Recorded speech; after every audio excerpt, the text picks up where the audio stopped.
Mais à travers les métiers de la communication, ce qui est cool, c'est que tu peux, t'as un prétexte pour approcher absolument tout le monde. Mais tout. Et je fonctionne assez comme ça. Je sais qu'en gros, je suis intéressé par plein de questions. Je suis un peu, il y a des questions qui me passent par la tête et je vais essayer de traduire ça en projet professionnel. Bonjour et bienvenue sur le podcast de 8 Gravite, le rendez-vous des créateurs, des indépendants et de ceux qui font bouger le monde. Moi c'est Bérénice et je vous propose de découvrir aujourd'hui le portrait de Romuald. Romuald est consultant en communication, directeur de projets indépendants et formateur. Il a également créé Rigolatis, un réseau d'entraide entre professionnels, salariés et indépendants issus de milieux différents. Dans ce podcast, nous allons parler du lancement d'une activité en tant qu'indépendant, de prospection et de réseau professionnel. Alors pour faire court, j'ai maintenant 30 ans, bientôt 31. J'ai fait un bac littéraire avec une option théâtre et arts plastiques, donc ça date, au lycée Watteau de Valenciennes. Ensuite j'ai fait des études dans l'infographie. Et j'ai un diplôme qui est un bachelor en communication. Alors après ses études, Romuald s'est lancé directement à son compte sans passer par la case CDI. Il a développé ses compétences, surtout autour d'un réseau construit avec les années. En parallèle, j'étais en coworking au Mutual Lab, qui est un espace de coworking qui avait ouvert depuis pas si longtemps. Et du coup, en fait, j'ai rencontré pas mal de gens, dont des indépendants.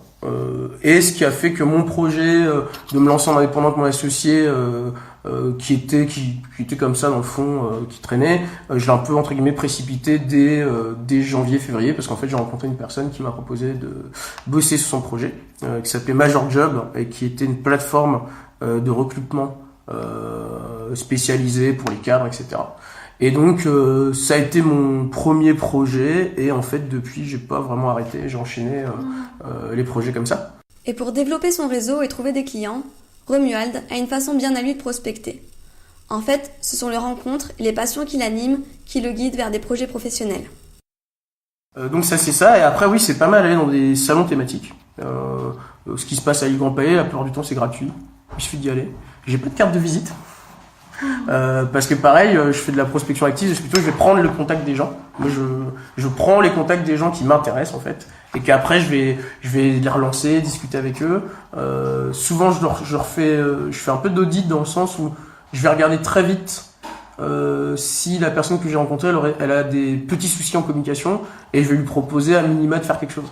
Ça va être en gros, si tu faisais ça pour 100 balles, je te remets ta bannière plus droite. Et j'essaie vraiment un peu comme ça, marchant petit à petit. C'est essayer de résoudre des petits problèmes, parce qu'en plus c'est pratique, ça coûte pas cher pour eux. Moi, c'est pas non plus long à mettre en place. Ce qui est un moyen aussi d'établir la confiance, je trouve que c'est gagnant-gagnant, comme on dit. Et après, je vois si en gros ils ont d'autres projets plus ambitieux, classiques, de faire un site web, une identité visuelle ou autre chose. Voilà. La dernière fois, j'étais en train de discuter avec des amis et il y en a un qui commençait à me parler de tout ce qui était ingénierie dans l'industrie automobile. Voilà. Puis, encore une fois, ça va me prendre la tête, ça va me passionner et je vais sur Facebook, LinkedIn, Internet, qu'importe, je vais m'intéresser en fait à ça. Et puis au bout d'un moment, je sais pas, c'est naturel chez moi, entre guillemets, je vais avoir envie de faire un projet autour de ça, par rapport à ce que je maîtrise, et presque naturellement, je vais essayer d'aller à la rencontre des gens, et essayer de rencontrer du schmoll et tout dans un salon, et ça se fait, le CHRU, je les ai rencontrés comme ça, la plupart de mes clients, je les ai rencontrés comme ça, c'est-à-dire, soit je les rencontre, ils me parlent au cours d'un salon, que c'est fait pour ça, soit en partant d'une lubie perso, j'en viens à me dire tiens, qu'est-ce que c'est de faire un site pour... Bref, vous l'avez compris, Romuald c'est quelqu'un qui a le sens du contact. Et c'est ça qui l'a amené à créer Rigolatis. Le fait d'être dans des espaces de coworking, d'avoir été un temps au BNI aussi, et de voir des différents organismes qui avaient comme projet d'aider les autres à réseauter, etc., que je me suis fait une idée en me disant tiens, j'ai envie d'essayer aussi autre chose pour permettre aux gens de se rencontrer et d'échanger du retour d'expérience en gros. Je me suis dit c'est les gens que tu rencontres dans ta vie, dans des endroits différents surtout, et dans des contextes différents peuvent t'élever, te permettre d'ouvrir des portes ou de penser à des choses que tu n'aurais jamais pensé. Et je trouvais ça différent que, je sais pas, de l'entre-soi scolaire, ou être avec que des indépendants, etc. Moi, j'ai bien aimé, en fait, avoir des points de vue vraiment différents, parce que même quelqu'un qui est pas entrepreneur, en fait, il peut avoir un avis sur l'entreprise, qui peut t'aider, en fait, toi, dans ton projet d'entreprise. Donc moi, je fais toujours ça. D'ailleurs, je participe à beaucoup de réunions, beaucoup de colloques, j'aime bien ça. Et donc, j'ai réfléchi à comment faire ça. Avec une stratégie que pour l'instant avec mon associé, ce qui est toujours avec moi sur ce genre de projet, Abdel, qu'on a mis sur 5-6 ans en fait, donc on a encore le temps là. Nous on est c'est le 24e Rigolatis, donc ça va faire 2 ans et demi à peu près, enfin, un truc comme ça. Et en gros c'était partir en fait de ce qui existe, moi j'aime pas inventer la poudre, et de voir qu'est-ce qu'on pouvait nous apporter de complémentaire, de spécifique. Par exemple, au départ, on était très axé les métiers de la com parce qu'on venait de là. C'était l'idée de réseauter avec ses plus proches voisins, même si on a toujours eu l'objectif d'être pluridisciplinaire. Et on faisait des réunions autour des problématiques des freelances dans le domaine de la com qui sont toujours un peu les mêmes, comment se faire payer par ses clients, les droits d'auteur, etc., etc. On faisait ça. Et en parallèle, je voyais qu'il y avait des initiatives comme les apéros web, les apéros com, auxquels je me suis rendu. Et que finalement, j'ai travaillé de telle sorte à ce que les membres de ma communauté naissante, dès le début, s'ouvrent et se connectent à d'autres communautés. Donc ça c'est on se mélange pas mal entre les différentes communautés qu'on a croisées sur l'île. Et donc on a fait ça pendant un petit moment. Et ensuite, le but ça a été de trouver des moyens de s'ouvrir le plus possible à d'autres domaines et plus de disciplines. Alors, ce qui se passe maintenant, parce que ça a évolué entre deux, c'est il y a une thématique qui est décidée. Alors avant, c'était un mois à l'avance. Maintenant, on a décidé ça bien à l'avance. Il y a des thématiques en fait que on a décidé avec les membres de la communauté aujourd'hui qu'il y a 305 personnes dans le réseau. On est entre 12 et 20 personnes qui viennent tous les mois en fait. Et en gros, on décide de thématiques d'ordre général qui sont un prétexte à rencontre qu'on va mettre comme sujet de thématique du mois en cours. Donc ce mois-ci, par exemple, c'est sciences et technologies. Et en fait, entre le moment où on va avoir la thématique et le mois en cours, l'idée c'est d'inciter les gens à proposer des idées, des thématiques, faire des présentations. Alors je reviendrai peut-être dessus après, parce qu'on a fait plein de thématiques différentes, 24 en tout depuis. Et donc les gens viennent. Selon la thématique, vont présenter eux, leur activité, leur parcours, exactement un peu ce que je fais là, avec les gens. Certains vont présenter des projets ou présenter des problématiques. Et l'idée, c'est que à chaque fois, les personnes échangent leurs contacts. Et c'est là où nous, on se pose dans une autre perspective que la plupart des réseaux qui sont très immédiat et très fonctionnel, c'est-à-dire tu vas dans une rencontre commerciale pour rencontrer des commerciaux, pour trouver du boulot. Nous on se dit on veut que les gens tissent des relations à long terme. En fait, c'est le fait de faire tous les rigolatis sur le long terme qui fait que les gens commencent à tisser des vrais liens et qui vont commencer à trouver des choses qui peuvent les intéresser en termes de projet, parfois même au-delà des gens qu'ils ont rencontrés. Alors l'exemple que je donne, c'est tu viens en soirée 3-4 fois, tu rencontres Pierre qui est dans un secteur d'activité et finalement son frère il est dans un autre secteur d'activité, et puis à la longue tu te rends compte que vous avez des points communs et que vous pourriez bosser ensemble, ou le boulot que tu cherchais c'est une autre personne qui l'a. Alors pour ça, je me suis basé sur un peu la théorie des réseaux qu'applique LinkedIn, etc., des contacts de premier, deuxième, troisième degré. Et je me suis dit, je vais faire un peu ça en vrai. C'est-à-dire que virtuel au réel. Voilà, tous les mois. Alors les deux sont interconnectés, c'est ce que j'expliquais un peu dans le mémorandum qui présente un peu Rigolatis. C'est-à-dire, c'est que nous, on essaye de sortir de l'opposition un peu débile du numérique versus le in vivo. Alors nous, on l'appelle comme ça. C'est online et in situ ou in vivo. C'est-à-dire qu'à chaque fois, on essaye qu'il y ait un lien entre quelque chose qui est immatériel et qui est matériel. C'est-à-dire qu'il y a la communauté en ligne sur Facebook et on fait des événements pour qu'ils se rencontrent en vrai. Puis les gens après ils viennent ou viennent pas, mais pour l'instant voilà, il y a toujours un petit nombre de personnes qui viennent tout le temps. Voilà.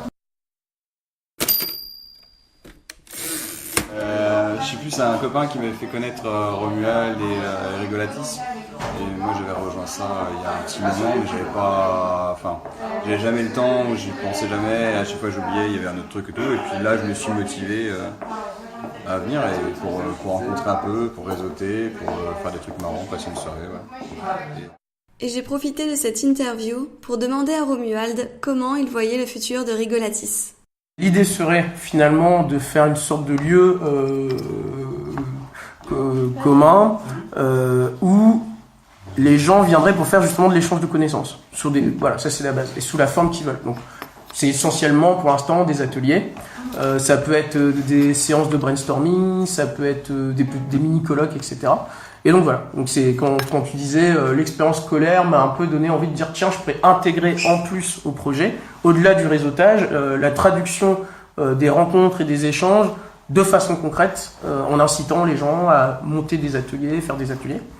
Et sur le très très long terme, c'est de se mettre en association de façon statutaire, comme pourquoi pas centre d'activité de formation, du coup voilà, faire venir les gens et profiter de toutes les finalement les compétences qui gravitent dans le réseau pour faire quelque chose. Et c'est peut-être ça la différence, c'est que il y a beaucoup de projets où j'ai l'impression c'est quelqu'un qui a des objectifs et qui va un peu d'une certaine façon essayer de trouver les gens, de contraindre les gens vers cet objectif. Alors moi j'ai fait l'inverse en me disant en fait finalement si tu as la chance d'avoir des compétences et du réseau, les projets viennent quasiment d'eux-mêmes parce qu'il y a des compétences qui sont là et que d'une certaine façon pour gérer les projets individuels, l'entrepreneuriat, etc., il y a déjà 1000 parcours qui existent. Moi j'ai envie d'essayer autre chose qui était comment on fait du projet commun. C'est pour ça que Rigolatis s'appelle Rigolatis Commons en vrai, en entier. Je suis très versé dans tout ce qui est le Creative Commons, le Wikipédia, les trucs collaboratifs. Et j'avais envie de me dire, tiens, à quoi ça ressemblerait en fait, à peu près tout, du réseautage, de l'entreprise, enfin tout ce que je connaissais, mais au mieux de partir de l'individu, vers les autres, l'inverse. Voilà, l'inverse, voilà.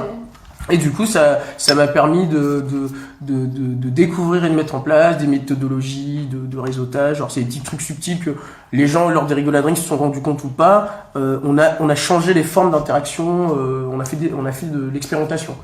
Ça aussi, on parlait de mon entreprise, que je trouvais dommage quand j'ai participé à différents ateliers, conférences sur le business en général, la création d'activités. C'est que finalement, tu avais des manuels, des guides, parfois même idéologiques, avec des choses bien là-dedans, moi je dis pas, mais qui des fois étaient incapables de penser l'autrement. Par exemple, moi, je me dis, il y a certaines activités qui reposent pas sur le lucratif, mais on peut en vivre aussi.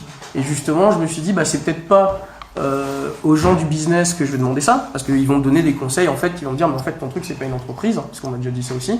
Donc j'ai plutôt été voir des acteurs associatifs, des associations qui existent depuis des années, qui ont des salariés et donc qui génèrent de l'activité, etc. Et qui sont dans une démarche de production de valeur aussi, mais différente. Et que justement en rencontrant des gens différents, tu perçois autrement, par exemple, qu'est-ce que c'est qu'un produit culturel, qu'est-ce que c'est un produit commun. Alors que, je donne un exemple, si tu vas parler de quelqu'un dans le monde, on va dire, du business, attention, c'est pas une critique que je dis, c'est juste vraiment une différence de point de vue, tu vas dire un produit culturel, ils vont passer à un événement X ou Y, organisé, rentable, faire venir les gens, etc. Alors que si tu vas parler avec un acteur associatif, son projet culturel, ça peut ressembler à de l'éducation populaire ou d'autres choses. Et le même mot va susciter d'autres types de réflexions et d'autres projections. Et c'est ça que moi qui m'intéressait beaucoup et que j'ai envie de faire profiter aux gens. D'où l'idée des thématiques, c'est comme tout le monde peut venir, même si là aujourd'hui la thématique c'est sciences et technologies, il y a tout le monde qui peut venir. Mais penser ensemble à un sujet en ayant des points de vue différents, c'est très intéressant. Et par ailleurs, c'est ce que j'enseigne en faisant du design thinking, qui consiste à réfléchir à un projet en intégrant le plus possible. Voilà. Donc ça me permet d'une certaine façon de faire un lien entre ce que j'expérimente entre guillemets de façon personnelle, mes valeurs idéologiques, ce que je pratique dans mon métier et au niveau associatif. Donc je m'y retrouve à chaque fois en fait finalement. Merci à Romuald pour avoir répondu à mes questions. À tous les créateurs, les indépendants, les entrepreneurs, rendez-vous sur vigravite.com et réalisez tous vos projets. À bientôt!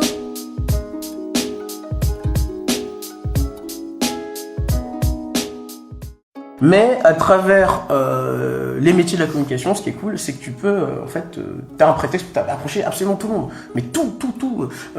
Et je fonctionne assez comme ça. Je sais qu'en gros, je suis intéressé par plein de questions.